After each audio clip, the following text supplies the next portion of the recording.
Nordeste Radio. La voz del nordeste de Segovia.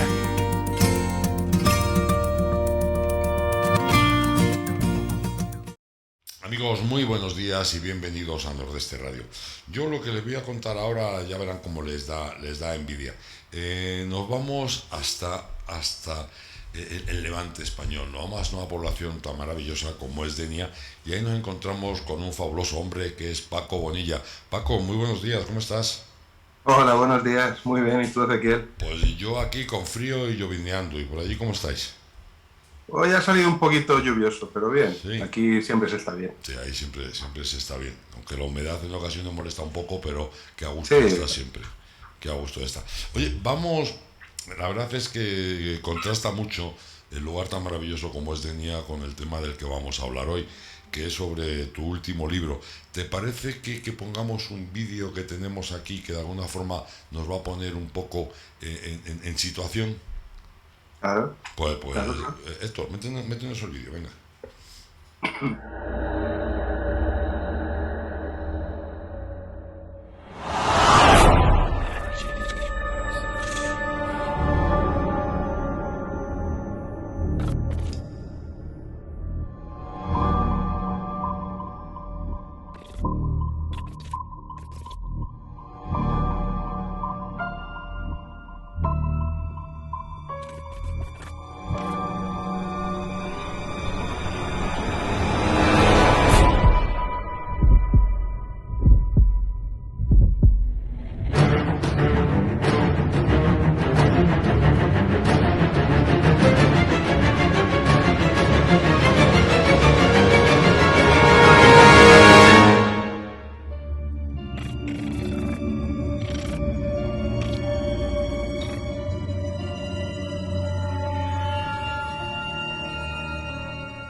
Estremecedor el vídeo y el tema no es para menos, el silencio de los pájaros. Paco, tú eres filósofo y tú eres maestro, qué palabra tan bonita. Bueno, Que- gracias. es verdad. Y el protagonista de tu libro es un chaval español, un muchacho español que por circunstancias se ve dentro de los campos de concentración nazi. Cuéntanos un poco. Sí, bueno, es una historia que está basada todo en hechos reales, ¿no? Ujú. De hecho, los personajes del libro, si no son reales, están basados en personajes reales. Sí. Entonces, la historia es la historia que me tocó a mí en mi familia, para empezar, Ujú. ¿no? De un chaval que sus padres se casaron durante la República, pero como su padre había estado casado anteriormente, se anularon los matrimonios cuando el franquismo, al acabar la guerra, y a él encima pues fueron por la noche, se lo llevaron, lo fusilaron y se quedó él con su hermana y su madre, además considerado como hijo bastardo. No tenía trabajo ni nada y se dedicaba a pescar, un chaval muy jovencito, y al ver que no se puede ganar la vida ni puede mantener a la familia, decide emigrar a Francia. En Francia lo confunden por un tema que no puedo desvelar para que la No, gente pueda leerlo. claro, claro. Lo confunden y acaba en un campo de concentración, en el campo de concentración de Buchenwald, donde coincide con un asesino que existió de verdad. Ujú. ¿Vale? Ahí estaba la mujer del comandante de Karl Koch, que era Ilse Koch, que es muy Ajá. famosa, se han hecho películas Sí, sobre ella y todo, porque la llamaban la zorra de Buchenwald. sí. Y esta mujer se dedicaba a elegir a los judíos que le hacían gracia porque tenían un tatuaje o lo que fuera, y a mandar que les arrancaran la piel a tiras para hacerse lámparas, forrarse libros, Madre mía. y también cortaba cabezas para hacerlas pequeñitas, con los dedos hacían interruptores de la luz. Todo esto existe y está documentado, incluso hay fotografías con las barbaridades que se encontraron en Buchenwald cuando fue liberado. Qué Y Howe, que era el comandante médico, era amante de esta serie. No, me sabe decir señora, pero no es una señora, lo siento. no, está lejísimo de serlo. Claro, entonces Howe, que era el sádico que estaba con ella, ella le decía, a este hazle esto, y él lo hacía. Howe luego fue sentenciado a muerte en los juicios de Nuremberg, No, y entonces yo he necesitado crear un personaje nuevo uniendo al Howe este con otros nazis que aparecieron en Denia, que algunos murieron en Denia de viejos. Ajá. De hecho, está uno muy famoso que era buscado pero no se encontró, y se ha encontrado el día de su entierro. Se supo que era él, que era Gellner, que era buscado porque se dedicaba a entrar a los pueblos, sobre todo en Italia, Ajá. y ponía a todos los hombres en el paredón, mataba a 300 hombres y dejaba solo mujeres y niñas vivas. Entonces, este ha acabado muerto aquí, está enterrado en Denia también. Entonces he unido a los dos personajes para darle una continuidad a la historia. Porque cuando al protagonista, que le llamo Matías, lo liberan, después de 30 años en París, Fíjate. vuelve a Denia, cuando muere el dictador, y se encuentra con este criminal aquí en Denia. Madre mía. Imagínense si no apetece leer el libro. Has tenido que hacer una cantidad de investigación tremenda y supongo que te habrás quedado escandalizado de lo que... Yo que creo que por mucho que nos cuenten las barbaridades que ocurrieron, somos incapaces de llegar a imaginárnoslas. Sí, mira, en un principio yo empecé a pensar en este libro porque me enteré que en el 2019, finalmente, después de casi 80 años, se había reconocido la nacionalidad a todos los españoles que habían estado deportados en campos nazis. Estamos hablando del 2019, sí, porque además El España 2019. se desentendió, ¿no? Sí, 40 años de franquismo y 40 años de democracia. Que a veces te planteas democracia, Joder. es que es muy fuerte. Es gente que había estado, cuando España los rechazaba, fueron aceptados en otros países, como Francia. En Francia se les consideró héroes. Algunos, como a Vicente, no me acuerdo el apellido, que es el último que murió ya hace un par de años, los supervivientes de Buchenwald, le dieron la Legión de Honor francesa. Y en España no se le reconocía ni la nacionalidad. Entonces yo, cuando me entero de esto en el 2019, empiezo a darle vueltas y digo, qué fuerte, ¿no? Y conforme voy conociendo personas supervivientes, me doy cuenta de que todavía a día de hoy muchos, con 80 y tantos y 90 y tantos años, decían que todavía tenían pesadillas por las noches con todo aquello que habían pasado hacía ya tantísimos años. Entonces, en un principio mi planteamiento es cómo esta gente pudo superar eso. Y a partir de ahí desarrollo todo, pero claro, es una labor de investigación para conocer gente que había estado en los campos, para saber sus opiniones, para saber cómo lo habían hecho para superarlo. Han sido 2 años de mucho trabajo. Sí. Además, tú fíjate que es lo que hablamos, que es que hay unos acuerdos entre Hitler y Franco por los que España se desentiende de todas estas personas. Sí, fue el cuñadísimo de Franco. Serrano Suñer. ¿Eh? Serrano Suñer. Sí, Serrano Suñer, que se reunió allí, y en el libro recojo sus declaraciones diciendo que si no están en España no son españoles, que dispongan de ellos como quieran. Y luego ya pues también están los testimonios de comandantes de nazis diciendo que bueno, que ya que los tienen ahí los van a utilizar como ganado. De hecho, el malo del libro trata a los judíos y a los españoles como ganado. Los españoles dejaron de ser españoles para españoles para convertirse en Spaniards, hispanos. Y les cambiaron el color del triangulito al color azul, porque el azul significaba que eran apátridas, que no tenían patria. Y eso el protagonista de la novela, de Matías, pues cada vez que le dicen de ser repatriado, de volver a su patria, siempre dice que él no tiene patria, que no sabe de qué le están hablando, porque por eso. Sí, bueno, madre mía, lo que pasa es que tú fíjate, otro tema es la cantidad de nazis que pudieron escapar gracias a, bueno, pues posiblemente a gente o a gobiernos como el de Franco. También la Iglesia intervino por ahí, el Vaticano, ¿verdad? Sí. De hecho, el protagonista logra escapar y acaba en España gracias al Vaticano. Es que no recuerdo los nombres ahora, perdóname, pero como no tengo la novela para ir consultando, no me he hecho un guión. Pero bueno, hay Ludal, el arzobispo Ludal del Vaticano, ayuda a esta persona como ayuda a muchos otros en lo que se llamó Odessa.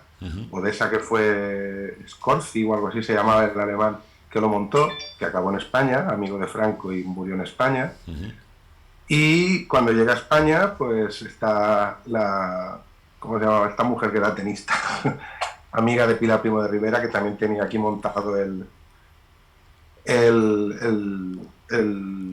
la organización para repartirlos. La mayoría iban a Argentina, donde Perón los recibía, pero muchos se quisieron quedar en España, en la costa española, en Málaga y en Denia hubieron muchos, para aprovechar el sol y porque muchos de ellos seguían siendo nazis y seguían pensando que la guerra no había terminado y que desde estos lugares tan cerca de su patria podían continuar la guerra. Volver.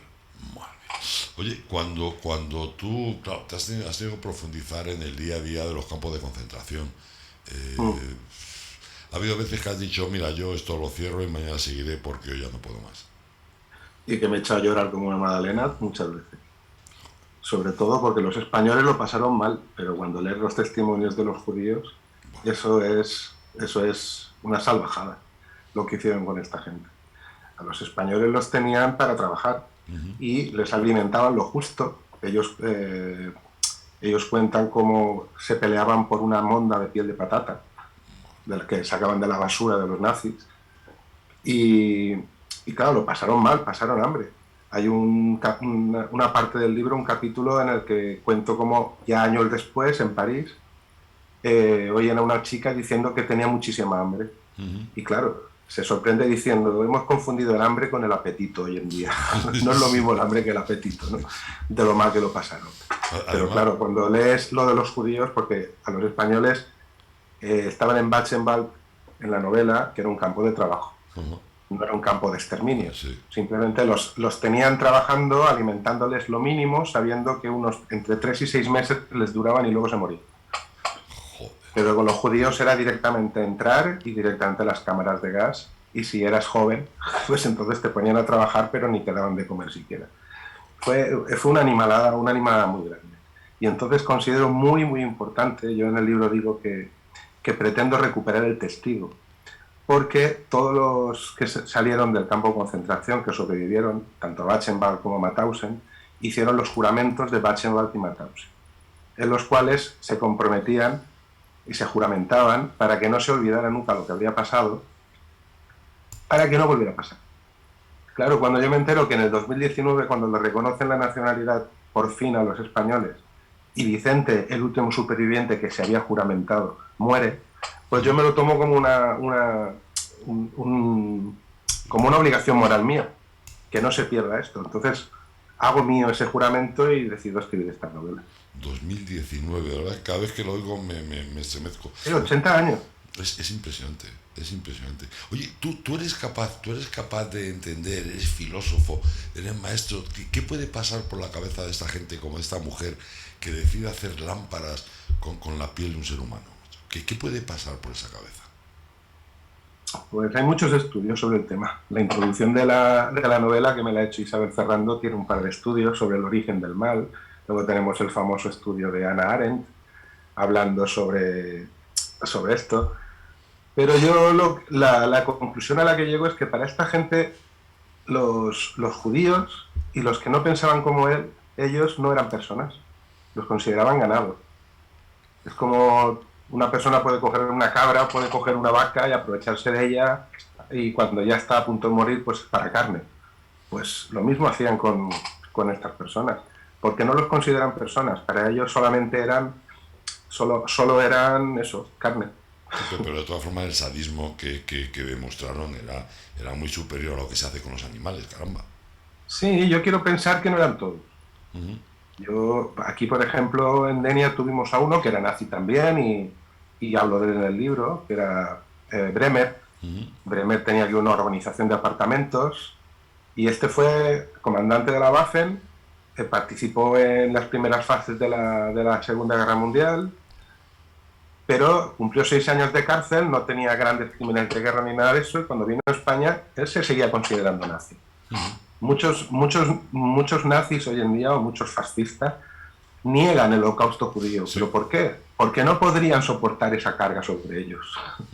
Es decir, cualquier persona que se considere persona, ser humano, aunque tenga principios fascistas, nazistas, comunistas, lo que quieras, aunque sus principios no los compartas y tenga unos principios más dictatoriales o como le queramos llamar, si es un ser humano, es incapaz de soportar eso.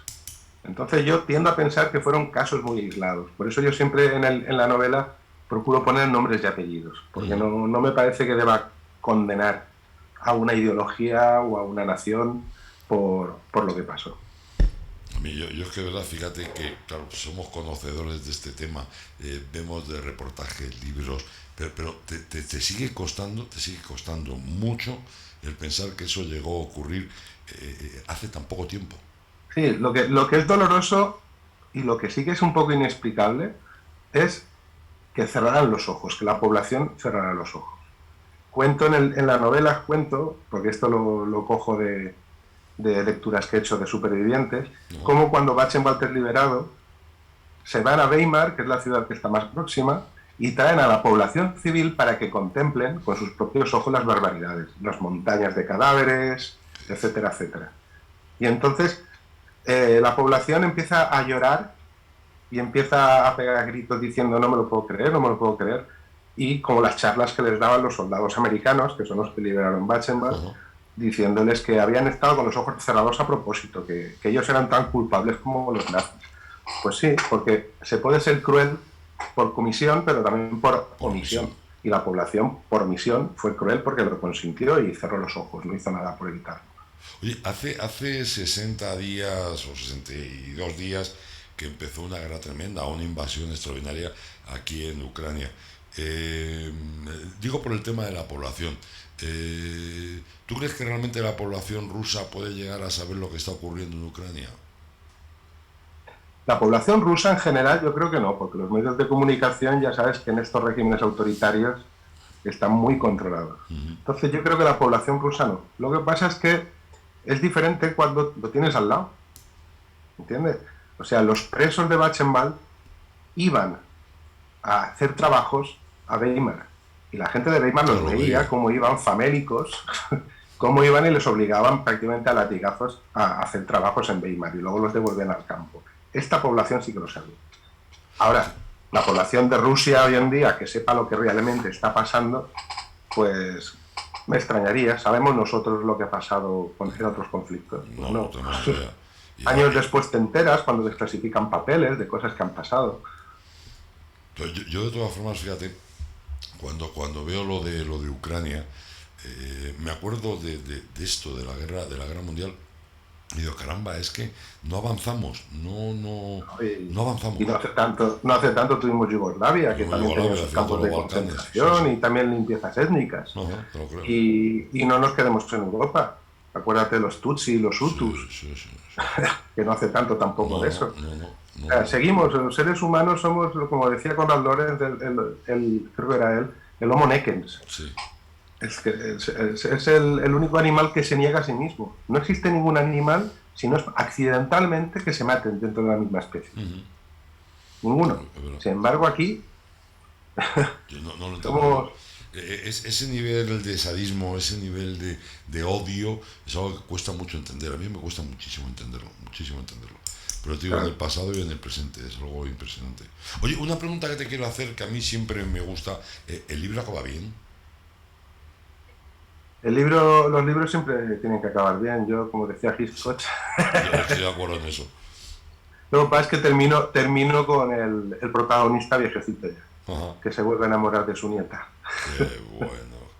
Qué bonito. Mira, yo por ejemplo, y no tiene nada que ver, y me voy al mundo del cine, pero una película tan dura como es la lista de Schindler, una cosa que me encantó de la película aquella es que sales bien del cine. Sales bien del cine, sales con cierto optimismo, o al menos con cierta esperanza en el ser humano. Claro, porque en esa película se refleja muy bien una evolución del Schindler que al principio es un empresario egoísta que va a ver qué puede sacar y acaba llorando diciendo que por un pin que tenía de oro podía haber salvado alguna vida más. Entonces ves una evolución del personaje durante toda la película y eso te hace recuperar la confianza en el ser humano también de alguna manera, ¿no? A pesar de todas las barbaridades. Eso es lo que pretendo yo también con mi novela.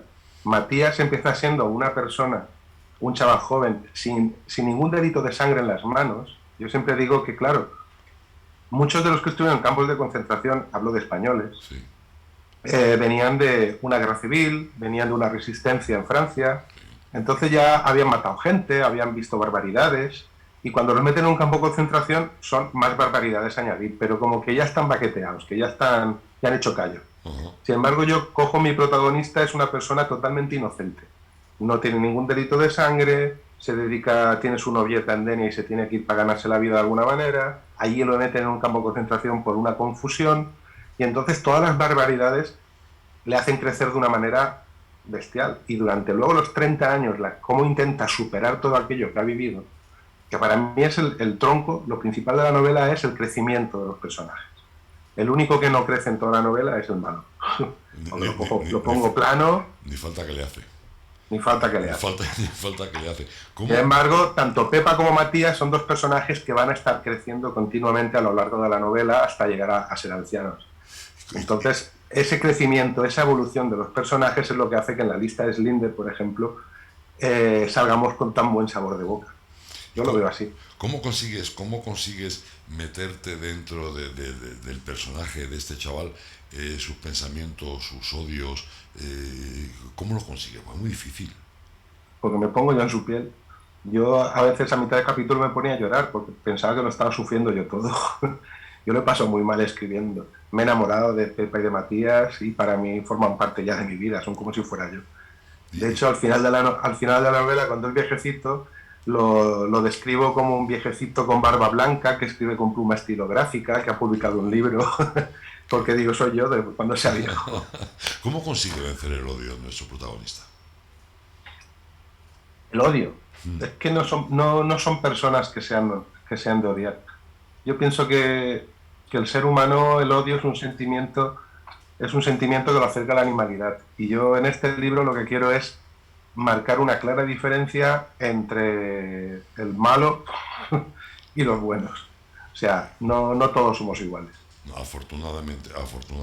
Me niego a que todos somos iguales. O sea, la capacidad de odiar es una capacidad que podemos tener, pero la humanidad se tiene que sobreponer a esos sentimientos que son más de tipo animal o como queramos llamar. Sí, porque en ocasiones en la venganza lo único que encuentras es frustración.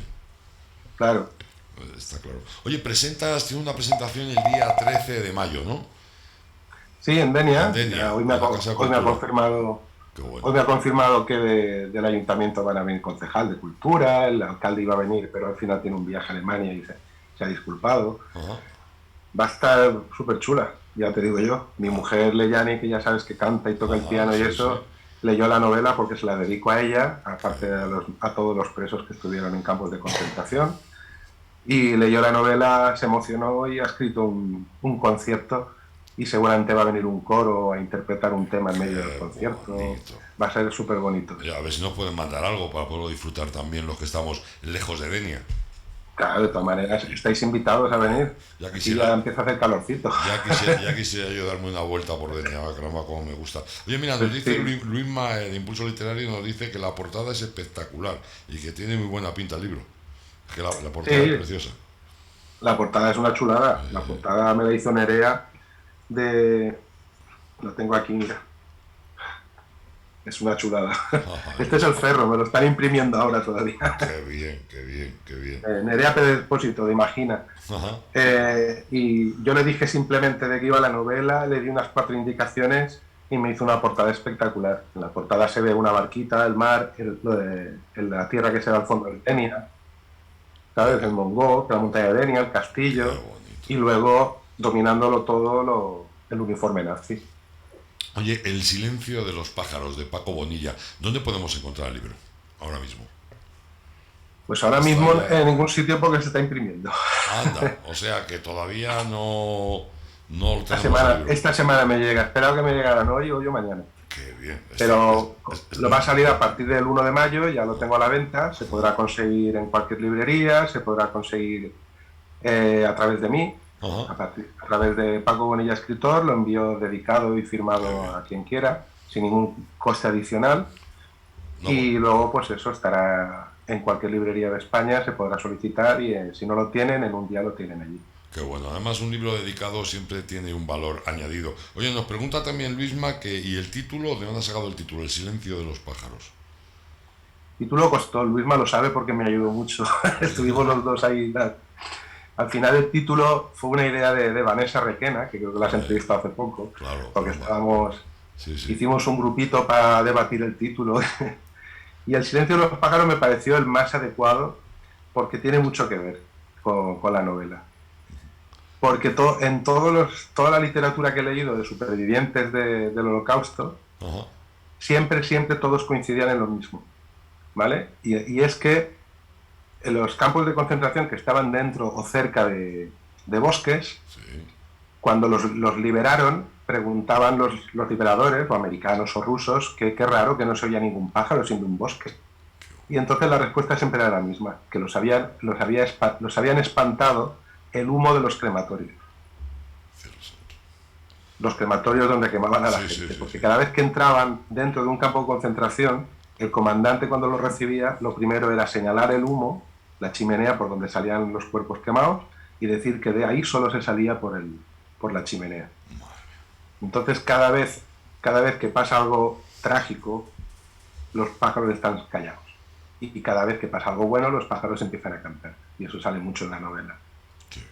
Mira, nos dice Luisma que hicisteis una lista con más de 100 títulos.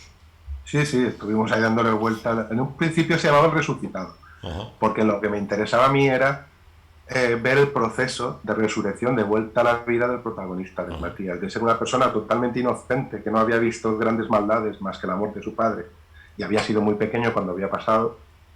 ¿Cómo se recupera, cómo renace a la vida después de todo lo que había pasado ese hombre? Entonces, esa era mi intención principal con la novela. Y se llamaba Resucitado, pero luego salió la novela más larga. Eso porque, claro, yo creo que cuando tú investigas y luego escribes o haces las dos cosas a la vez, empiezas a escribir y de repente encuentras una laguna y dices, aquí tengo que investigar más.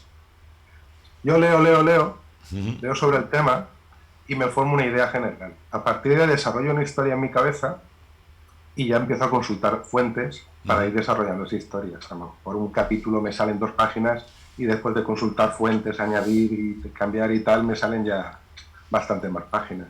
Y va creciendo. Va creciendo. Luego, cuando te identificas con los personajes, que es lo que me ha pasado a mí con esta novela, me identifico totalmente con Matías y entonces empiezo a hablar de mis sentimientos. ¿Cómo me sentiría yo?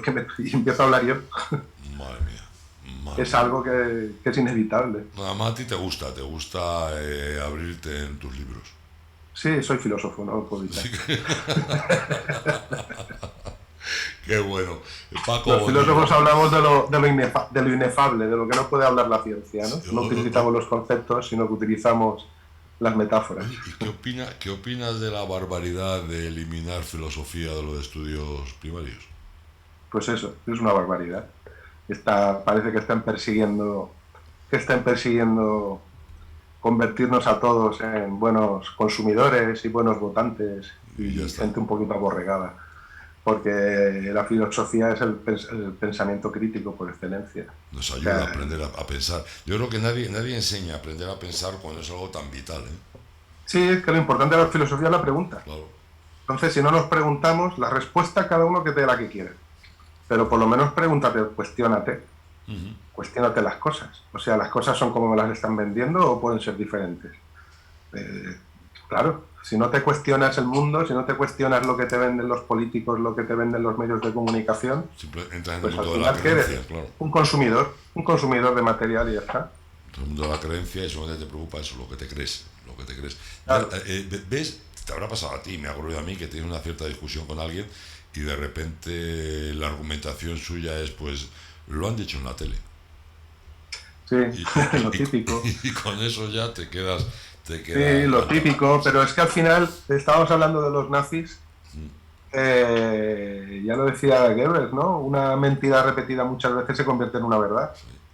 Pues al final es eso, si tienes el control de la propaganda, de los medios de comunicación, al final creas el mundo que quieres crear. Y eso enlaza con lo que me preguntabas de la maldad, ¿no? De si toda una nación podía tener esa maldad. No, toda la nación estaba equivocada, como nos está pasando ahora con muchos otros temas. Pero tienes el control de los medios de comunicación. Cualquier persona que sea crítica, o sea, es eliminada. O sea, los que llevaban el triangulito rojo en los campos de concentración eran presos políticos.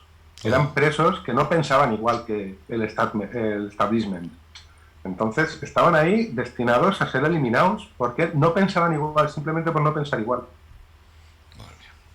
¿Vale? Entonces, al final vamos a acabar en lo mismo. Necesitamos que todos pensemos igual, eliminemos la filosofía y ya está. O sea, se está imponiendo el pensamiento único.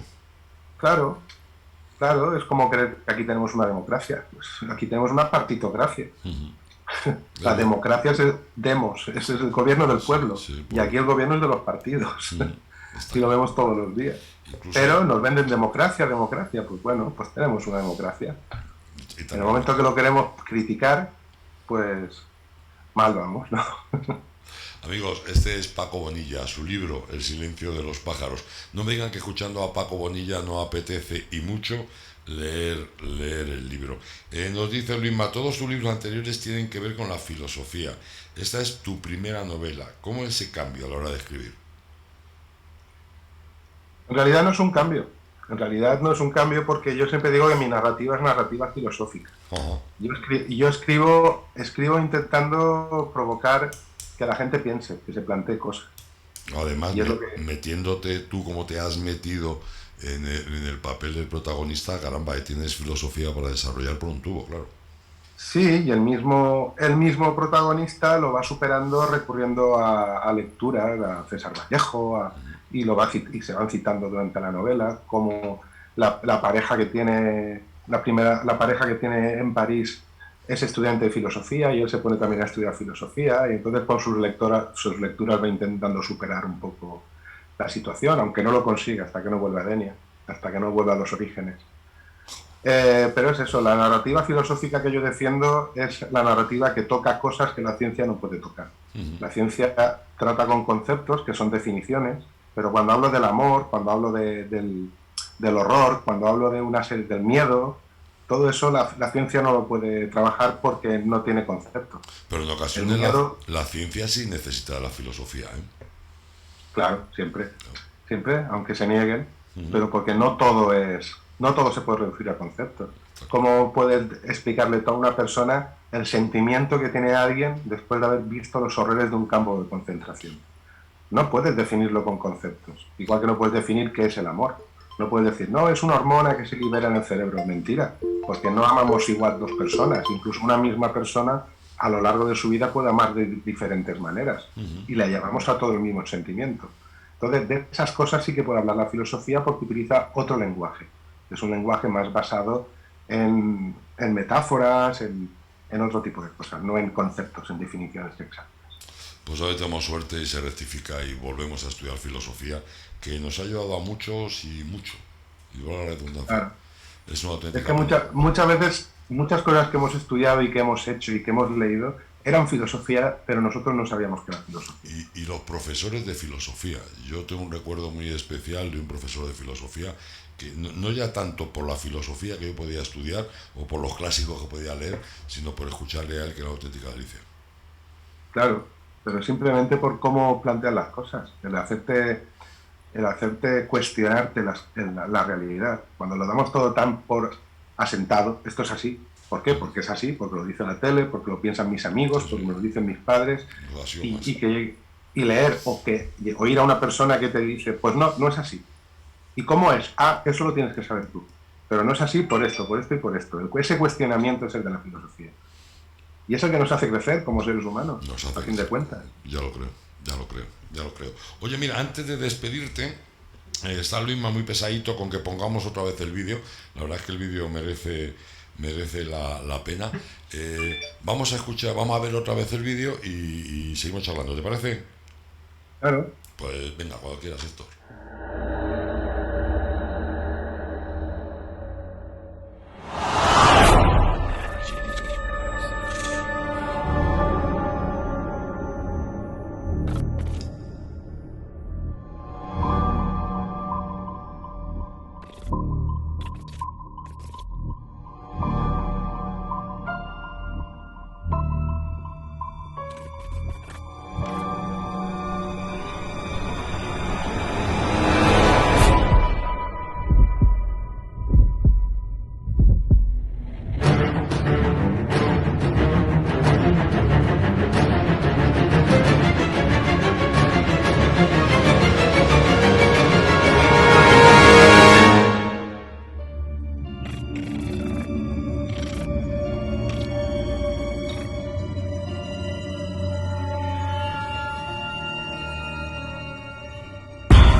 que es buenísimo el vídeo. Oye, nos preguntan, ¿todos los profesores de filosofía son filósofos? De alguna forma yo creo que todos deberíamos ser un poco filósofos, ¿no?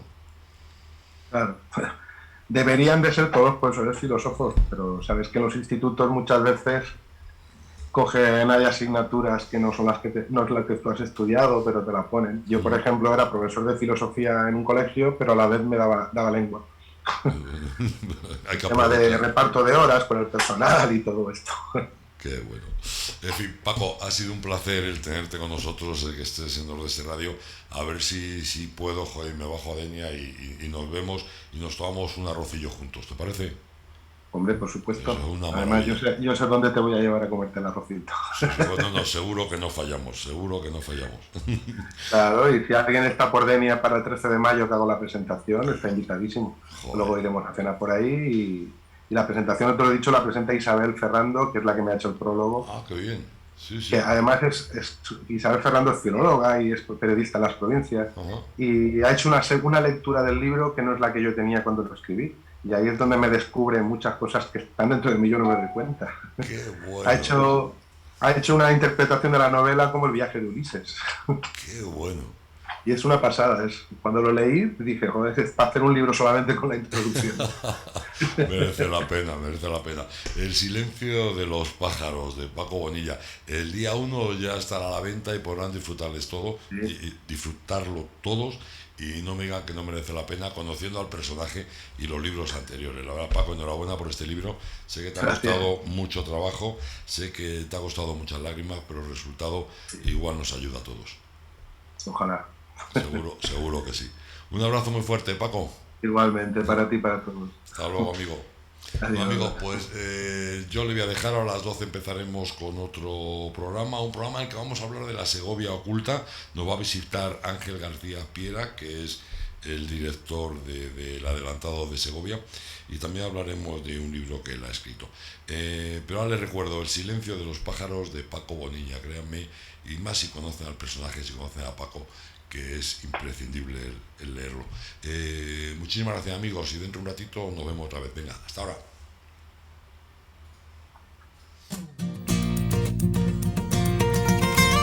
Nordeste Radio. La voz del Nordeste de Segovia.